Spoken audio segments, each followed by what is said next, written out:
Olá pessoal, tudo bem com vocês? Aqui quem fala é o professor Danilo. Nós daremos continuidade às nossas aulas, desta vez de forma online, em razão dessa pandemia do coronavírus. A aula de hoje é referente à matéria destinada ao pessoal, aos alunos do terceiro ano A, noturno da EMS. Mas você que não é o aluno do terceiro ano A e está assistindo o vídeo, seja bem-vindo da mesma maneira. É um prazer tê-lo aqui. Pessoal, nós havíamos parado ainda, quando das aulas presenciais, nas formas de extinção do contrato de trabalho. Então a gente começa a analisar todas as formas do contrato de trabalho, né, de extinção do contrato de trabalho por aqui. Tá? Lembrando, eu farei alguns vídeos em relação à matéria para que eles não fiquem tão cumpridos, então provavelmente nós teremos esta aula dividida em alguns blocos, tudo bem? Bom, nós tínhamos visto na última aula que as formas de extinção do contrato de trabalho antes da reforma trabalhista eram 4, após a reforma trabalhista ficou evidente mais 3 formas, de razão pela qual nós temos hoje 7 formas de extinção do contrato de trabalho. E a primeira forma que a gente começa a estudar agora de extinção do contrato de trabalho é a dispensa por iniciativa do empregador sem justa causa. É a mais comum, quando o empregador demite o funcionário sem um motivo aparente. Ele simplesmente deseja pôr fim ao contrato de trabalho existente entre as partes e demite o empregado sem justa causa. Ele não precisa justificar por que ele está demitindo o empregado, ele precisa tão somente cumprir com os deveres de empregador quanto à quitação do termo de rescisão do contrato de trabalho. Então, no primeiro momento, quais são os direitos que o empregado demitido sem justa causa possui? Bom, primeiro, nós começaremos pelo aviso prévio. O empregador deve indenizar ou conceder o aviso prévio ao seu empregado. Ou seja, ele deve comunicar o empregado com uma antecedência, com certa antecedência, de que ele não tem mais vontade de continuar com o contrato de trabalho, não mais precisa dos trabalhos prestados pelo seu empregado. Então, o empregador ele deve conceder ou ele deve indenizar o aviso prévio. O aviso prévio nós veremos mais especificamente daqui a pouco, só estou mais ou menos dando algumas noções preliminares quanto a isso. Por que conceder ou indenizar o aviso prévio? Ele pode conceder o aviso prévio e determinar que o trabalhador continue exercendo as suas atividades até o final do contrato de trabalho, ou ele pode simplesmente pedir para que o empregado não compareça mais ao ambiente de trabalho e, em razão disso, ele vai indenizar, ele vai pagar o valor correspondente ao aviso prévio quando da rescisão do contrato de trabalho. Tudo bem?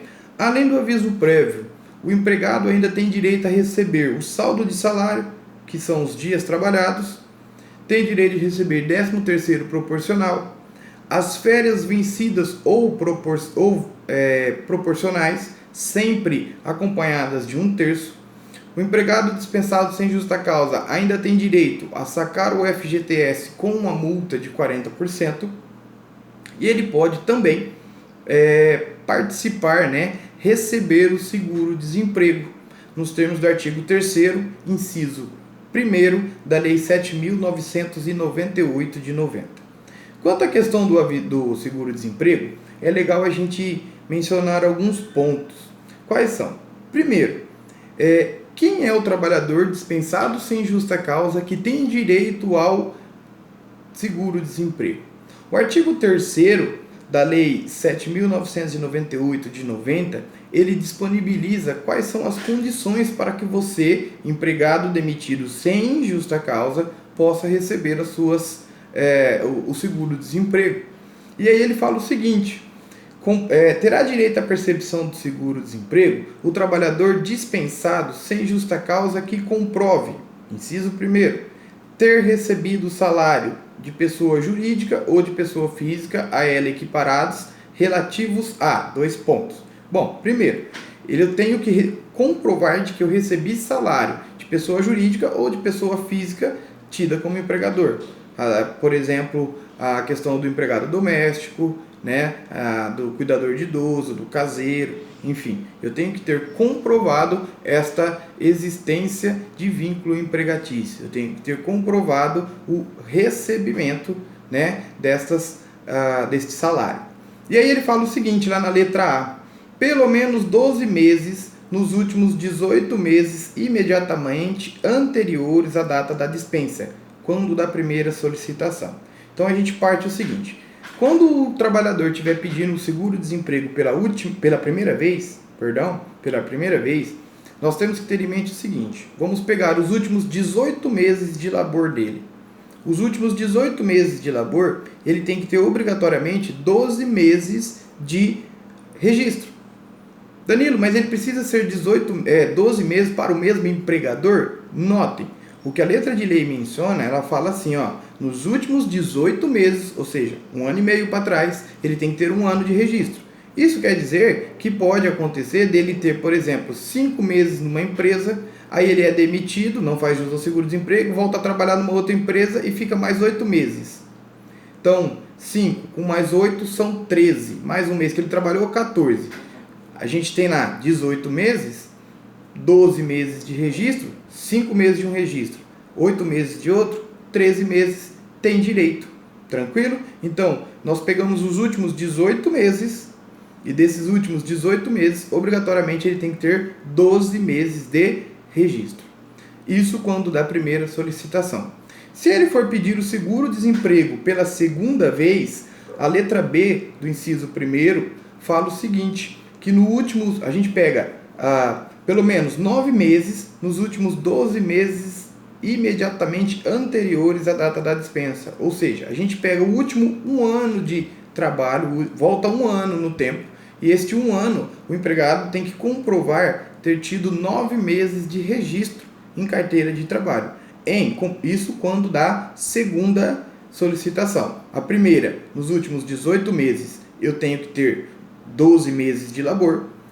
Na segunda vez, nos últimos 12 meses do ano, eu tenho que ter tido 9 meses de registro. Tranquilo até aí? E a partir da terceira vez é bem mais tranquilo. Ele fala que quando eu requerer o seguro-desemprego a partir da terceira vez, ou seja, meu terceiro requerimento do seguro-desemprego, basta que eu tenha 6 meses de registro. Tranquilo até aí, pessoal? Beleza? Sem novidade.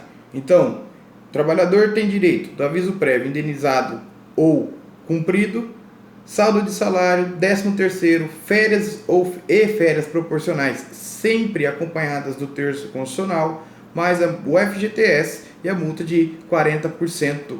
Tudo bem? Direito ao seguro-desemprego? Tem desde que ele preencha os requisitos lá do artigo 3º, artigo 3º, inciso 1º, aí tem as alíneas A até as alíneas C.